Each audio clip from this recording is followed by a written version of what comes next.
Welcome to the Worship Design Studio webinar. This particular webinar I'm doing 4 times a year, and we're going to deal with specifically team training tips. So in other words, how do we develop a worship team if we don't have one, if you are the only one that is your worship team, or maybe you just have a part-time music person, or maybe you have a full staff, but you'd still like to get others involved in the Worship Design Studio, laypersons involved, and you'd like to get some help maybe, or just to spread the creativity around. So that's really what this webinar is about. Well, friends, I know we have some members and some non-members, and so what I'm going to do is open up the Worship Design Studio, share my screen, and we are going to take a look at the Worship Design Studio. And here it is. And there's a couple of ways to get to the guides, and these are very important pieces of the Worship Design Studio, because really it's my best practices, my tips for every part of the design process, including developing the team. And so there's a couple ways to get there. One way is to go to Search Resources and to type in guides, or guide. It found 7 guides, and this, you'll see there's a Get Started Leader Guide, which has some tips that you'll want to see about the team as well. The Get Started Team Member Guide, so whenever you add team members to your account, you'll want them to become familiar with it by reading that Get Started Team Member Guide. Then there's the Developing the Team Guide that we're going to go through today. Developing the Design Process Guide, the Design App Manual, which has everything about using the actual design app that we have for developing your series. The Visionary Planning Retreat, we're going to look at that one today because that is really the beginning of the process. And then we have Creating Scripts and Guides, which is really the end of the process. So we won't get that far today. But that's one way to get to all of the guides. Let me show you another way. Let's go back to Home, WDS Home, and let's go now. These buttons down here, for those of you who are not familiar with the Worship Design Studio, Marcia's desk has all the current and new things that I add, and I'm adding things all the time, but it also has videos of me teaching. So that's there, but then we have musical arts, verbal arts, visual arts, media arts, dramatic arts, and then we have seasons/series, and then we have the Labyrinth, which is a beautiful, another 360 panorama of the outside, just beyond these windows. But where I want you to go to find all of the guides, if you're a member of the Worship Design Studio, is to click on the Seasons and Series. This will bring up a page that has all of the liturgical seasons. So here's Advent, Christmas, Epiphany Plus, Lent, Holy Week, Easter, Pentecost, Ordinary Time Summer and Ordinary Time Fall, and then about creating worship series. That's the one that we want to go to right now. So I'm going to click on that. And this is where we're going to get to a lot of the guides. There's even more in here than just the guides. But that is another place to get to those same guides that we just saw when we searched, but also to find other things about creating series and about teamwork. Here's what I'd like to do. I want to go, first of all, to the guide that's called Developing the Team, because that's really what our webinar is about today. Developing the Team. Now here I have a picture of that very same table in the Worship Design Studio, but you can see that we've been working there. And that's really what we want to do, is to symbolize the idea of working together. Here we are, developing the worship team. You're going to all be in different stages of having a worship team. Maybe it's me, myself, and I, or maybe it's just a couple of folks. That's all right. A worship team can be 2. Now, I've been teaching teamwork for a long time, and one of the things that I learned early on is that these days it's really hard to get people to commit to a year-long worship team. And so you get the same people all the time sometimes. You know, it's very different than it was even 10 years ago, 20 years ago, especially more than that, when people said, yeah, I'll be on a year-long worship committee or any kind of committee. So I thought, you know, how can we offer people a way to be involved but not have to commit to a whole year? So I came up with a 3-tiered system, and that is to have what I call a core team. I'm going to make this a little bit bigger. A core team, and these are the people that help to plan worship all year long. So that would be including clergy and staff who are already, you know, have responsibilities in that direction, but may be some folks who do have the time and want to commit to all year long. So those are your core team members. And when you join the Worship Design Studio, you have 5 core team members plus the admin. And core team members have access to all parts of the studio, including starting new worship series in the Design app. Then the next level of involvement are people who work on various series or seasons. And this is, like I said, a level of involvement that I came up with. I'm not the only one, but that I came up with to say, could you just work on the Lent season? Could you just work on this one summer series? So that we could get rotate people in and out and be able to have some fresh ideas and some fresh energy, and people get to be a part of the team when there's just no way that they could be a part of a whole year-long team. So the series teams will consist of the core team, all the people who are working on it all the time, as well as some added persons who help out for just one series or season, or maybe a few. So for instance, you might have 4 or 5 on the core team, and you might invite 3 to 5 other persons for just one season, totaling about 7 or 8 people working on a season. That's a great number of people. Now you might have much less, and that's okay too. All right, so in this flip book, and this is the flip book technology for those of you who have never been on a webinar or haven't been in the Worship Design Studio. It's like a digital magazine. And in this, you could print these pages out, and you could write down your core team members.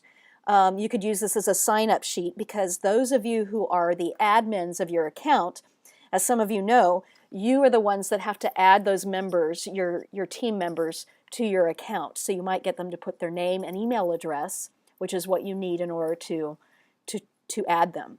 And then series teams, here's some slots to place some ideas of people that you think you might ask to be on just one series. And so there's a place for every season here. Now the third tier is what I call extended team members. Now series team members, you can have as many members in the Worship Design Studio as you want. There's only 5 core members plus the admin who can start series, but beyond that, you can add as many as you want. And so series team members, the only thing that's different for them is that they can't actually start a series in the Design app.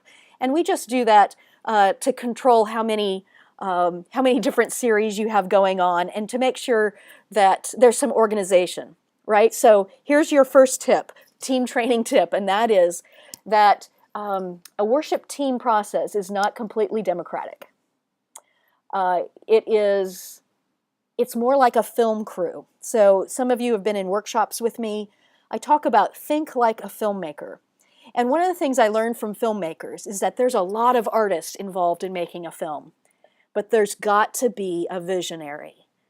The visionary is the director in a film, and the visionary is the one that names the direction, that makes the decisions when it gets down to it, or makes those decisions in concert with others, but there's got to be leadership in the team process.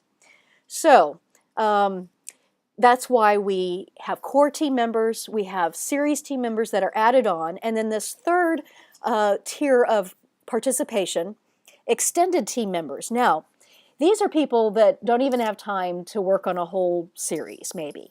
But they may be highly creative people that you really want on your team. But are we going to exclude them just simply because they can't give us a lot of time? No. We're going to find ways to plug them in and plug in their talents on a very short-term basis. So an extended team is the core team, the series team, and the addition of people who don't have time to commit to the whole year or even a series. So it could be creative folks that you invite to a brainstorm party, and we're going to get to that, that idea of a brainstorm party at the very end of this session. So it's just a one-night evening of fun, it's a party, it's dreaming about the next series coming up, and so these folks just come for that one-shot deal. They're creative folks, they add energy, and that's the extent of their participation. Or it could be somebody who you do add to the design app and they take part in the online brainstorm, and I'll show you how that works. So for instance, let's say you're doing the theme. I use here in this example, My God is a Rock. And you have a geologist in your congregation. Well, I want that person to be feeding me information that is going to turn into metaphors that I can use as part of my series. So I might just invite them to give their expertise in that one way. It could be that someone is just carrying out a specific task. So we've got a carpenter, we need a manger, all right? That's an extended team member. And we add them maybe to our Worship Design Studio account because there's a task manager in the Worship Design Studio, and you can assign a task and it will send them an email, and then there's a link and they can go and they can say, I've completed the task, or they can email. So that's what an extended team member is. All right, so 3 different tiers of involvement. This is just one of these best practices that I have learned to use so that we can involve more people even if they don't have time to be on a year-long worship committee. I don't want to use that word. Why did I use that word? I haven't used that word for years. Team, worship team. All right, so let's take a look at some different, excuse me, I'm just getting over a cold. Let's take a look at some different roles within the team, because I think it's really important to have clearly defined roles. That's another way that we avoid too many cooks in the kitchen, is that we know what those roles are. Now, I already started talking about the visionary role. The visionary role is that managing the content role. In other words, when there's decisions to be made about which direction we're going. Because oftentimes when you're working with a team, there's going to be so many ideas. And let's say we're working on a 4-week series, but we've come up with 7 or 8 possible avenues for those 4 Sundays. The visionary is the one where the rubber hits the road and says, you know, as shepherd of this congregation, as visionary, as the person who's probably going to have to preach those services, not have to, who gets to, these are the 4 we're going to pick. And it may become clear in consensus, but if you need somebody to make the decision, that visionary has to be that person who does that.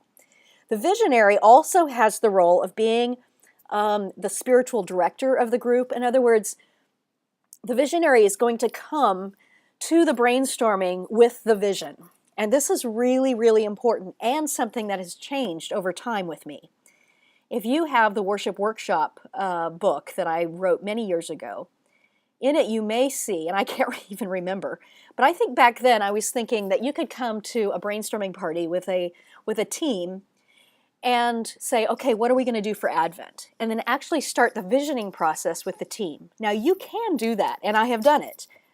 But let me tell you what, that takes a very seasoned and practiced team to actually do the visioning. So these days, I'm suggesting, especially if you're new to the team process, that when you start to brainstorm with the team, you come with a concrete starting point. This has been so very helpful. As I've worked with different teams, I have learned that that's a really important part of the process that helps to grease the wheels and get folks started. So the visionary is the one that's going to come with what we call the anchor image, the main metaphor for the worship, and the main theme that we can start brainstorming with. Okay, series team leader. Let me move this chat box over. All right. The series team leader is really an organizational role. So every season you want to have somebody who is going to be helping to organize, follow through on tasks, making sure they're coordinating people with each other. So a series team leader can be somebody who we call as a shaper, and we're going to go over those terms in a moment, who really has a gift of organization. And that could be the same person all year long. It might be the same person as the visionary. If the visionary is a very organizational oriented person, it could be the visionary that is the series team leader, especially if you're a small team. But it might not be. The visionary might have different skill sets. And you might want someone else who is doing that nitty-gritty piece of it. So the series team leader could be the same person all throughout the year, if that's a core team member, or it could change from series to series. But it's really important to train the series team member to really help keep all the ducks in the row and make sure things are getting done. All right, let's look at the next one. Okay, the scribe. I call the scribe somebody who is into the nitty-gritty. When it comes down to it and it's time to put everything on paper, that is the scribe. So it could be your most tech-savvy person if you're designing with a design app, somebody who is an administrative type and is comfortable with that. Perhaps, so in this it says perhaps the visionary comes back with a series vision from their visioning retreat, which we're going to talk about in a moment. And maybe the visionary is more of a paper and pen kind of person, which is absolutely fine. You don't all have to be completely tech savvy to use the Worship Design Studio application, but you do have to have someone who can then translate it. So let's say I'm a visionary. I go to my visionary retreat. I come back with a series idea. It's all scribbled out on my yellow pad. I need somebody who will go in and start that series in the design app and create, put the synopsis in, put the scriptures in, and can do all of that. So that is the nitty-gritty person who can do that. Now that might be the visionary if you are a tech-savvy visionary. It could be the series team leader. That's the same as the scribe. But these are just different roles that have to be fulfilled, and then you figure out within your team configuration who's going to do that. Okay. Then we get to ritual arts groups. These are the resourcing roles, and these are the rest of the team members. Now, what I've done here is given you an idea of how you could divide folks up and recognize right away that when we're creating a series, I do not divide people up into first Sunday, second Sunday, third Sunday, fourth Sunday. Because when you do that, then you don't get the continuity between things. Those of you who are part of the Worship Design Studio, you know that I talk about threads that provide continuity throughout. So if you have different people working on music for first, second, third, and fourth, you're not going to get that continuity. So I don't divide that up like that. I don't do that when I work with worship teams for conference worship either. I know that's a popular thing to do, but I don't find that it helps continuity. So I prefer to put people in groups: the verbal arts, musical arts, visual arts, dramatic arts, media arts, and communications.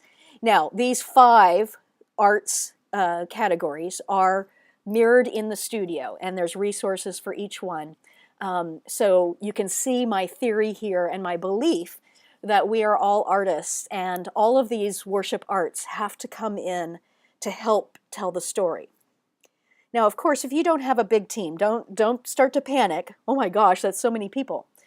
It may be that your whole team works on all of these things if you're a small team. But it's important to delineate those things so that we're thinking about all of them. You know, one of the things that I teach in my workshops, and there's a video in the Worship Design Studio about this, but it's the multiple intelligences theory. And it's a theory from education. It's a cognitive science theory. And it's about why we need multisensory communication, because people learn and communicate in different ways. So let's say that we have a team of 4 or 5 people that's working on worship. It's important for us to know what categories we like better than others, because if we have a team that's full of people who love words, but they don't often think about visuals, then we might have a lopsided team. we might have to force ourselves to think about visual arts, or maybe we need to invite somebody who can help us think about visual arts. We need to fill out the team a little bit better. Or we might have a whole lot of people that think about visual arts, but it's always static because we don't have anybody thinking about the dramatic arts and how, that beautiful configuration of candles doesn't have to be sitting there when we arrive. They could actually be processed in and put there. But because we don't have anybody thinking about the movement or ritual action, we're not thinking about how the visual arts can be enhanced by movement. So I hope you see what I'm saying. So all these are categories. Even if you don't have people to go in each one of those categories, we have to think about each one of those categories. But even better if you do have folks. Some of you may have the people resources to fill all of these. Let's just take a look. Verbal arts, people who love words. These are people who are going to think about looking for or creating litanies, prayers, that kind of thing, a communion prayer for the season. If you just do communion once a month, you're probably going to have it once during a season or a series. But those are people who love words, who are going to comb through resources or write their own. And I want to encourage you.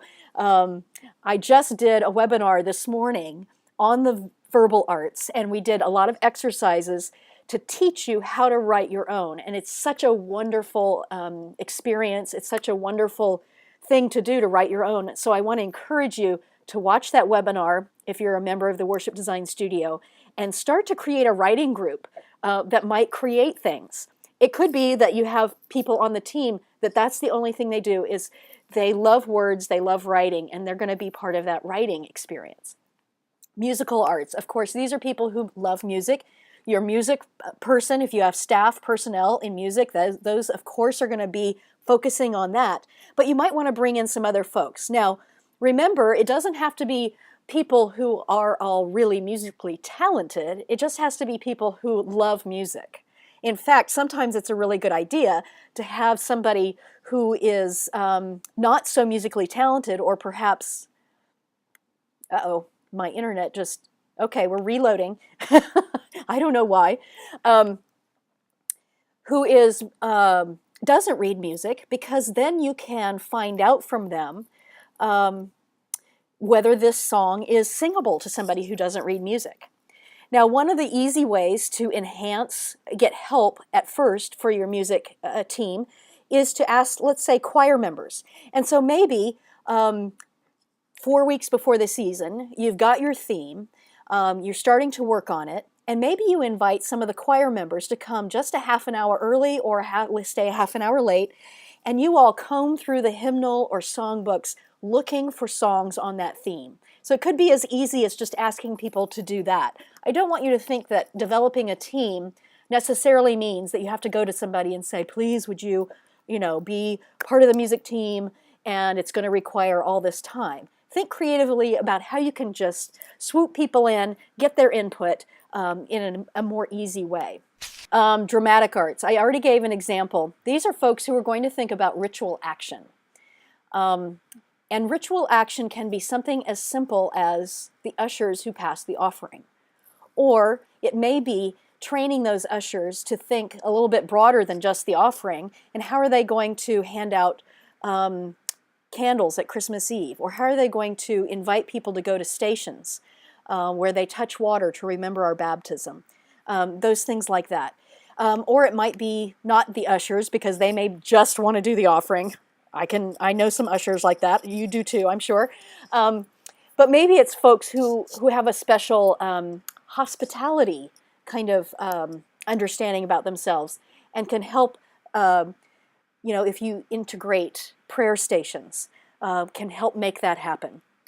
So dramatic arts are also people who would help with communion, think about different ways to do communion, who might help with baptisms, baptismal remembrance, those kinds of things. Visual arts. I did a session last month on visual arts, and so I want to encourage you to take a look at that if you're a member of the Worship Design Studio. I've put it in the visual arts area, and we talked a lot about that visual artists are some of the most important people at the beginning of the process, because what we need to do at the very beginning of our brainstorming is to think about what is the palette, what is the color scheme, what is the feel of the season. And visual artists can really help us do that, because what we want to do is not just think about how are the words that we say different, how is the music that we sing different from season to season, but how is the space itself feel different? Because we're such a visual society, and to walk into a sanctuary that feels like the theme, in the color scheme, in the ways that, we have blue draped fabric one season and red splashy fabric hanging from the ceiling in another season. Very, very different. So visual artists are so vitally important. Okay, media arts. I don't want you to think that just because you don't have a projection system yet, that you don't have media arts.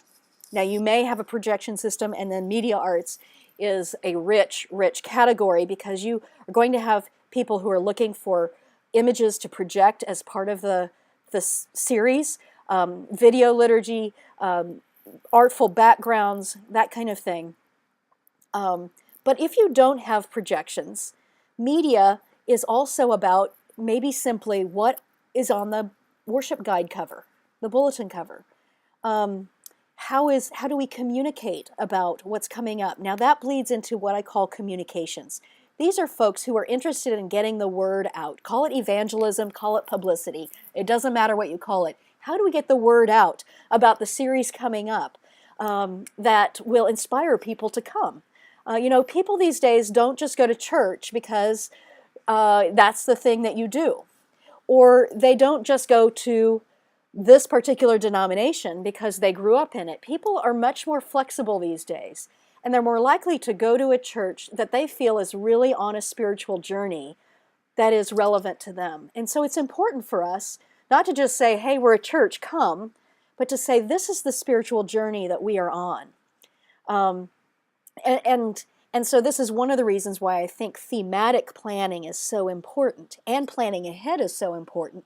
So we have the time to let people know, in Lent, we're going to be using something called the way and talking about the journeys of our life. The journeys of our life are not always easy. Sometimes in the midst of the journey, you just want to say, can I take it back? But you've gone too far to turn back. So, if someone really resonates with that, we want to make sure that they know that that's the spiritual journey that we are on for this season. So communications folks will be thinking about how can we get that word out. Now, all of these things, again, if you have a small team, you may have some people that are a combination of these things, or the whole team may be thinking about all of these things. But again, we need to think about each one of these categories and how they're all working together. So just imagine this table back here in this picture, and all of those chairs need to be filled, metaphorically, if not literally, in our teamwork. Okay, so developing the team. Okay, creating a worship team. Now let's, perhaps I should have answered this question in the very, very beginning, but what is a worship team to me? Sometimes the term worship team has been connected to, because I think it originated out of really the contemporary movement. And so sometimes people, when I say worship team, they think I'm meaning the band, or when I say worship leader, they think I'm meaning the band leader. And that's not how I'm using it at all, as you've already seen. It's much more than that. So I just want to make sure everybody's on the same page about that. Is the work of the worship team democratic? I've alluded to this. No, there has to be a visionary, like the director of a film. There must be someone who names the vision and ultimately makes the editing choices. Now, this number 2 down here, and I'm going to blow it up so you can see it, because this is, if there's nothing else you take from this webinar, take this. When there are no decisions to be made, friends, like the brainstorming part of the process, or when the list of tasks is ready to do, then you want more people on board, right? So the more the merrier. Because in the brainstorming process, you're not editing yet. You're taking in all ideas, and you want as many ideas as possible. because the more ideas there are, the more we're bound to get to the right idea or the best idea for this season, for this congregation. You know, it's like a National Geographic photographer, and I'm blanking on his name right now, who has done a wonderful series on creativity. And he says that he takes thousands of pictures for one article, and maybe 10 of them get in the article. Thousands of pictures. So, you know, and this is a guy who has an eye. So this is just an example in the creative process. You want more and more fodder, I call it, so that you can find the right idea. So you want as many people on board as possible. But, friends, when there are decisions to be made, so you've gotten all this brainstorming ideas and it's time to go down a certain path. Some ideas are going to fall to the wayside, some are going to be used. You need less people involved in the decision-making process. So, in the editing, in the decision-making about exactly where the vision is going, that's when just your core, or just the visionary, or just a couple of people are involved in those things. This is key to collaborative work, because you want people to do their best work, and you don't need for people to be involved in the things that are just going to bog down the process. Because we all have opinions. Am I right? We all have opinions. That's what I say when I'm talking to choir directors. If you have a procession or something you want the choir to do, you are going to figure out everything about that procession before the choir practice starts. Now, inevitably, there might be things you need to tweak, but you do not want to be making a decision about where we start, where we go, with the choir there, because you know everybody has an opinion. Okay, so that's just one example. Same thing with the worship team process. So, when there's no decisions to be made, more people involved. When there are more decisions to be made, when there are decisions, less people involved. This is the answer to too many cooks in the kitchen. So, and people need to know that those parameters before they get involved or as they get involved. Because the more specific we are about our roles, the better it is. I just saw Celeste says that's her philosophy for weddings too. Amen. Amen, sister. That is so right. Okay, so here we go. I'm going to stop for some questions here in just a moment. So how do we put a team together? You could start, if you're a small church, you could start with 5 people. Okay, let's say you have your goal is to have somebody in each artist area. So let's think about it. Music, it could be your director or your music director or accompanist. So you might have somebody already in place. The verbal arts, that could be the preacher. The visual could be somebody with an eye for color and arrangement. Somebody who loves to watch HGTV is a perfect candidate to help come up with ideas. Media, even if you don't have projection, this is someone who can focus on imagery, at least the cover for the worship guide. Dramatic, since this includes the sacraments, you could simply start with someone who is already helping to care for communion elements. So most, even small churches, will have at least that collection of individuals, hopefully. And then what if, in terms of growing the team, what if those 5 people think about 5 other people that they might like to work with or mentor? That's incredible. If you just ask one other person to help out, you have grown your team. All right, now here I also talk about or suggest some out-of-the-box kinds of team members. So librarian or other creative name. Keeps track of and helps organize the stuff from music, say the choral music, to fabric, to candles, other objects. This is somebody who loves to organize. And you might have a closet that you're using for your worship team closet. They are in charge of that. Permissions coordinator. This is someone, again, who is really a detail person and can help you keep track of your music licenses, making sure the worship guide has all of the proper credits in it for any liturgy that you've used. Fabric buyer. This is somebody who may already go for fabric. And you just say, look, Be on the lookout for good bargains. If you see fabric that is a solid color or something that's, we just don't want teddy bears and that kind of thing. Somebody who knows kind of the fabric that you might want to use and can be looking out for those, 25 cents a yard bargains. A graphic search person. So this might be some youth in your congregation who spends a lot of time on the computer. Get them to help you search for images. So as soon as you have your theme, just say, hey, Josh or Karen or whatever, whoever you are, our theme is the way. It's going to be the journey. And so we need as many cool pictures of roads, paths, all that kind of stuff. Now, you have to train them a little bit because you want them to search for Creative Commons license images so that we can use them with good integrity. But, what if you just had that person who could look for you? So that's another out-of-the-box kind of team member. You might have on that same, didn't put that here, but you might have on that same wavelength, you might have a photography team or a couple people who love photography who you could say, look, we need some pictures of sidewalks and paths and roads and things. Can you take some pictures for us? And then you have permission to use them. And that could be a wonderful way to get somebody involved just in a small way that's really a blessing to the whole team. All right, theme generators, people who are on the lookout for current events, new books, new ideas, and they're just realizing you need some fresh ideas. A lectionary study group, book reviewers, people who love to read. So I know that sometimes I see a book and I think, oh my gosh, I think that would be a really great worship theme. I don't have time to read that book because I'm working on this worship theme. I know I have somebody to call who loves to read, and I say, would you read this book for me? And tell me what you think.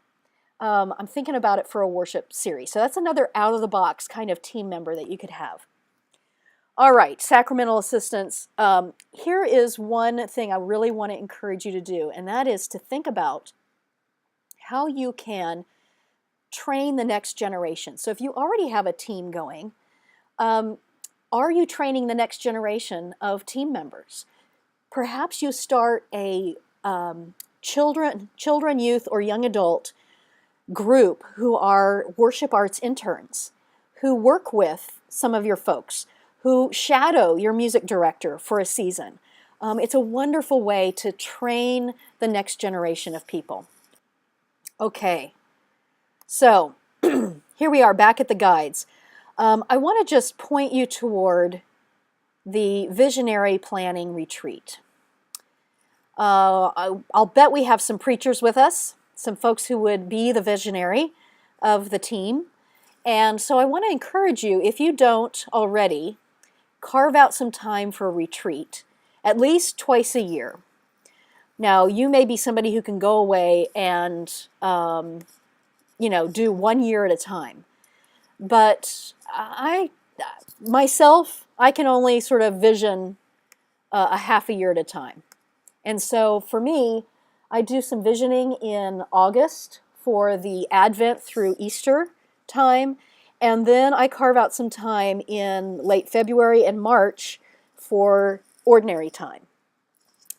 And this booklet in the Worship Design Studio will sort of take you through discerning about that visionary retreat. We're not going to go through it blow by blow like we did the last one, but just to highlight a couple of things. This page is asking you some very important questions about whether your creativity is bolstered by solitude or bolstered by community. That's going to make a big difference for how you do a visionary retreat. So you may go alone, or you may take a couple of people with you to brainstorm with and come up with themes. It really just depends on your personality. It depends on your team and your relationship with core members of your team.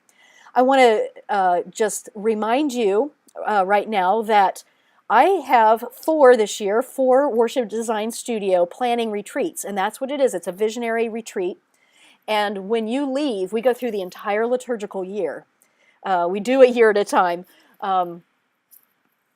which just null and voids what I just said about my own creative process. But because we're on a guided thing, I want you to leave with at least a half a year, if not a whole year worth of ideas, go home with. So just want to point out that one of the most important things on a visionary retreat is not to just jump in, but to spend some time discerning at the very beginning about what is your prayer for this congregation in this year. What's transpired in the recent past or the not so recent past that affects how we are, and what themes could help us move spiritually forward. What has transpired in our world that perhaps needs to be addressed. What word needs to be heard in this congregation. So really, as a visionary, you are taking the long view and you're asking yourself, where do we need to go? Now, why am I talking about this, what might be a very solitary part of the process, in something about a team process? Friends, the visionary, as I said earlier in this webinar, it doesn't happen unless the visionary sets it in motion. And so it is part of the team process. And so I really just want to reiterate that. So just so you know, I give you some pointers for starting from the lectionary and finding themes in the lectionary, because thematic planning is not antithetical to lectionary following. The lectionary, you can find many, many themes throughout the lectionary. And then I give you non-lectionary starting points, just some ideas on your retreat. You know, maybe you do a series on biblical book, a particular biblical book, or maybe a hymn or a song is your starting point and is your inspiration, or books or films, or the context of your congregation. A teaching need or a spiritual need, a visual metaphor can be a starting point. The commitment of a congregation or a mission commitment of congregation. These are all great starting points. And so we begin to think about themes. Now, I want to point out two very important places in the Worship Design Studio that when you're on the visionary retreat is a resource for you. Excuse me. So again, let's go back to WDS Home so you can see exactly how to get there. All right, so I've got this spinning in the background. Let me shut this one down. I've got too many windows open. It's this right here, the Seasons and Series button, or if you just go around in the panorama as it's spinning around, don't get dizzy, there I am. It's back here, it's this button back here, Series and Seasons, where these easels are. Now we get back to this page that we were at before, but I just wanted to remind you how to get there. So these that represent the liturgical seasons are important places for you to go as part of your visionary retreat. Let's open the one that says Easter Pentecost. So the first place that is a great resource in the Worship Design Studio for you as you're discerning themes are these materials. So here's Easter Pentecost materials year C. Now even though it says year C, it doesn't mean that it's just lectionary, because in this resource we have lectionary and non-lectionary ideas. What this resource is yet another flipbook, but it has a link to a podcast. And the podcast is an audio brainstorm that I have done with nationally known preachers, musical directors, and visual artists, and myself. And we brainstorm about every season of every lectionary year. So this one, when you click on this little round thing, will open up the podcast of us brainstorming about the lectionary and non-lectionary ideas. The Worship Design Studio with Dr. Additionally, in this document, you can see all kinds of information, historical information, theological information about the season that can help you think about ideas. So let's take a look at the theological points. Here is traditionally the theological aspects to consider for brainstorming about a theme for the Easter season, which is Easter to Pentecost. And as you go through here and you think about resurrection continuing, God's creation, God's new creation, our lives in Christ as the body of Christ, a spiritual harvest season, your imagination might be piqued by some of those. to think of a theme. So for instance, living as if death does not hold us, no fear.